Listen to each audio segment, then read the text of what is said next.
What is good, Jackson State fans? Welcome back to the BlitzCity Podcast. I'm your host, Kobe Orr, and today we are going to be going over just a few takeaways and keys to the game for Texas Southern versus Jackson State tomorrow that's going down. So, before we get started though, you read the title. They unveiling some new uniforms this Saturday, all right? And people was asking on Twitter, leak the helmets, leak the photos. They wasn't going to do that. Y'all know that, but y'all are funny, right? So they just uploaded this on Instagram, if you're not on social media. So they kind of showing you, but they ain't really showing you because it's still in the shadows. So let me know what you think about these uniforms, because me personally, I think it's fire. All right, a white helmet, white face mask with the red block, and the red stripe, I think it's fire. So let me know what y'all think about this down below in the comment section. But as for this game against Texas Southern, I really only got 3, maybe 4 things to say, even though a lot of things needs to happen for this game. Let's just get right into my first key to the game. And this is the most critical part. This is the most critical one. Stop Ladarius Owens. It's that simple. Stop Ladarius Owens. I have made a video yesterday, 2 days ago, telling y'all that, to me, Ladarius Owens is SWAC Offensive Player of the Year. And he has a strong case for it. Will they give it to him? Probably not. You know how it goes, right? They want to give it to the team they want to give it to the guy who's on the team that's actually have a winning record, even though this is supposed to be an individual award, but that's another conversation for another day. Ladarius Owens is Texas Southern's offense right now. Understand me. Ladarius Owens is not only first in the SWAC in rushing yards with 949 yards, he's on pace for 1,000, okay, which he will get. He also averages 7.1 yards per carry. Do you know how insane that is? That boy averages 7.1 yards a carry. In the nation, he is ranked 7th in that statistic. And he's also ranked 7th in 2 other categories in the country. He is top 10 in 3 major categories in the country. Stop Ladarius Owens. He is not playing this year. Nobody's talked about him for whatever reason I do not know. Because ever since Andrew Body got hurt, he's been on a tear. Even before that. He is that offense right now.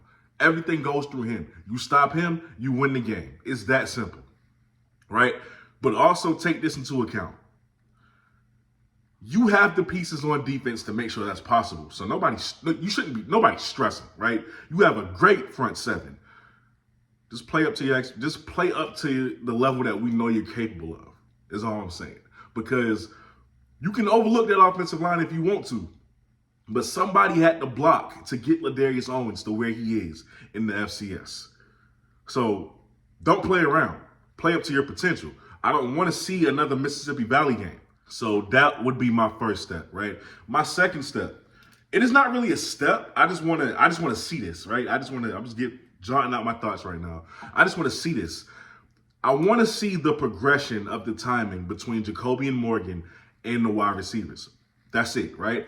I want to see that progress this week. Now that he's had more time, it still hasn't been enough time, but now that he's had more time with the ones, I need to see them connect on some of these throws. You feel me? Because for the past 2 weeks, we've seen him, even though they played lights out at UAPB, we've seen him not connect on some throws with his receivers, and it's not an accuracy issue. It has never been an accuracy issue. Jacoby and Morgan is very accurate, okay? And that throw inside the red zone proved that. It's not that. It's just the fact that he didn't have time with his receivers. Now that he does, I want to see that progression. Let me see if he knows where these receivers want the ball and how they want it on certain routes and everything like that. And if he knows, okay, I got to get the ball out. I got to get the ball out a little bit earlier with Rico on this route because I know he cheats a little bit on this.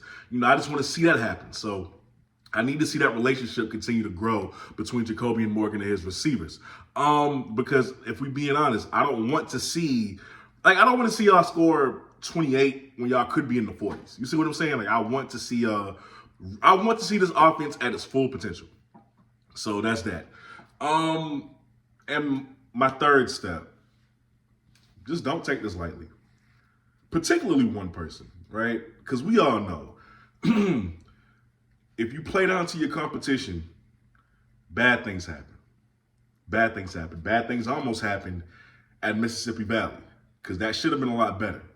And this team ain't Mississippi Valley. They're a 2-win team, yes, but they aren't Mississippi Valley. They got weapons. They have weapons. Okay? So don't hang in there with them. We all know Quay Davis was a guy that everybody was excited about when he committed to Jackson State. We all know this. Quay Davis wants to get back at Jackson State. Let's be real. And he ain't told me that. He ain't posted this on the internet. It's just common sense. If you've ever played for two schools who will see each other eventually at some point during the season, like I have, you know exactly what I'm talking about.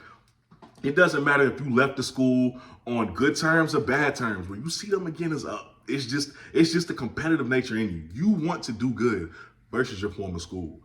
Don't think Quay Davis coming there to play.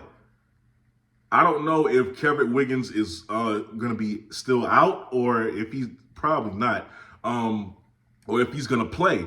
But don't play around with that boy. I'm not saying he's going to do much, okay? But it doesn't matter if he did much. Please understand me. On the year, Quay Davis has 25 catches for 281 yards, 1 touchdown, and he averages 11.2 yards a catch. Not much production, okay? Even though he doesn't have Andrew Body, still not much production. He hasn't killed this season, even though this is his first year as a starter. So you got to grant him that. But don't think, regardless of what he's done this year, his mindset is different going back into the vet. His mindset is different. Y'all got to be aware of that. The good news is for y'all, you know exactly who Quay is. Some of these guys have been against him in practice. You know exactly who Quay is. You know what he does. You know his strengths. You know his weaknesses. That's the good thing. But don't take it lightly. Quay is coming to play. He's coming to play. So if you are able to stop Ladarius Owens, don't let Quay have a game. I still believe Quay Davis is immensely talented and he has all the tools to be a great wide receiver. It's just whether Texas Southern brings it out of him or not. And we all know, I don't want to hear that. I mean, he barely played at Jackson State. Jackson State's depth for the last 2 years of wide receiver was insane. Okay, one of your best receivers, two of your best receivers didn't even play last year because of how deep y'all was. So I'm not going to throw that against him. Of course, you should win this game, and I think you will. But these are just my thoughts and what I think needs to happen in order for y'all to come out with the win Saturday. You let me know if you disagree or agree, or let me know some things that you would like to add to what I just said down below in the comment section. Of course, it's always welcome. And don't forget, if you like this video, like it on the channel, okay? Subscribe if you haven't subscribed already. If you enjoyed this video, share it so that others may enjoy it as well. With that being said, y'all are watching the BlitzCity Podcast. I'll see y'all next time. Y'all be safe out there, and y'all have a great game day experience. I want to stream the game. I want to watch the game, but you know it's homecoming week for us too, so I can't. And the game started around the same time, so I'm not gonna be able to watch it. I'm gonna have to watch the highlights. So somebody, if you got me on Instagram or something, let me know how the game's going because I'm not gonna be on my phone. And we'll catch up again after I watch the highlights, and we'll get a recap on this game. But hey, I love y'all. Be safe. I'll catch y'all next time.